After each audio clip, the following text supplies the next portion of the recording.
If I look back at kind of what we're infamous for, which is making characters like Voss and making characters like Pagan Min and making really great enemies that are more complex than just I'm bad. It's complex, it's alchemy, it's not science. We are all sinners. Every one of us. You, me. Even the Father knows deeply of sin. So John Seed is the herald in charge of the Holland Valley. That's the region where the cult focuses mostly on grabbing whatever they need for the collapse, to prepare for the collapse. So they're taking the food, they're taking the goods, they're even taking people against their will. John Seed is kind of the face of the project at Eden's Gate. He's almost like in charge of PR. In a sense, he's probably the most tormented and psychotic one. He was the cute kid, he was the last one. When they moved from foster homes to foster homes, he might have gone through some abuse that kind of messed him up. Joseph Seed, the leader of the cult, before he even became the leader of the cult, who kind of brought him back on track. Yes, I am a sinner. Yes, I wish to be unburdened. Yes, I must be redeemed. John doesn't, I think, know if the Father is accurate, 100%.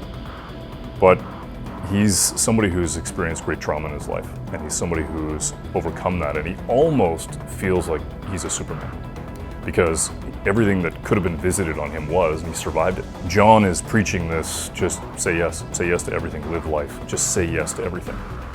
And the Father understands that that can be powerful in terms of John's ability to go out, because every organization, every group needs a face who's going to be able to go out and say, it's going to be okay, come with us.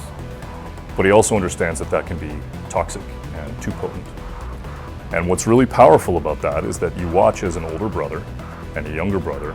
Younger brother is given trust to go do a job, and the older brother, the father figure, comes in and says, you're not doing it right. And he's exposing John's sin, which is John loves himself more. This one shall reach the atonement,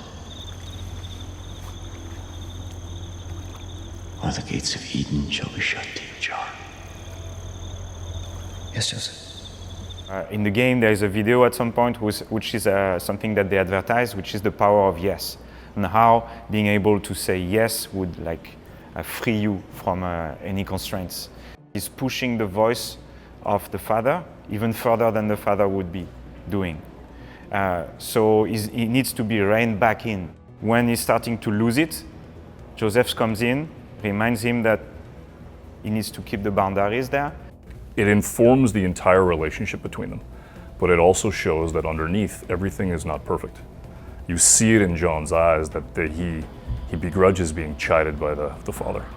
And he looks at the player and says, why are you so special? Why does he give a shit about you?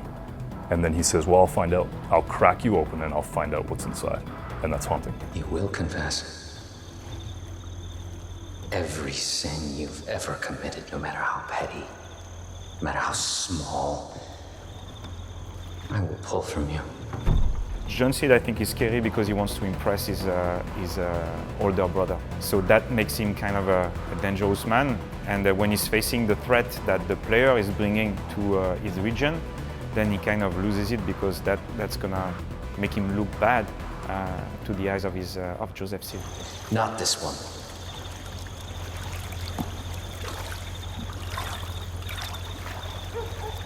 This one's not clean.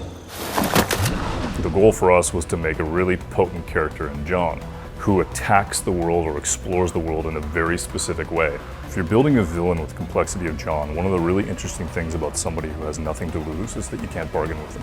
John has been through everything. There's nothing that you can do to this guy. Nothing surprises him. And as a result, it's very difficult to go around him, to go through him. He's just there. And he almost knows everything the player is going to do. And so I think that creates a level of complexity in terms of making a great villain, somebody who does bad stuff, but somebody who also says, well, you do bad stuff too. If you're watching this, know that you have been selected. You will be cleansed. You will confess your sins, and you will be offered atonement. Don't worry. You don't have to do anything. We'll come for you. Welcome to Eden's Gate.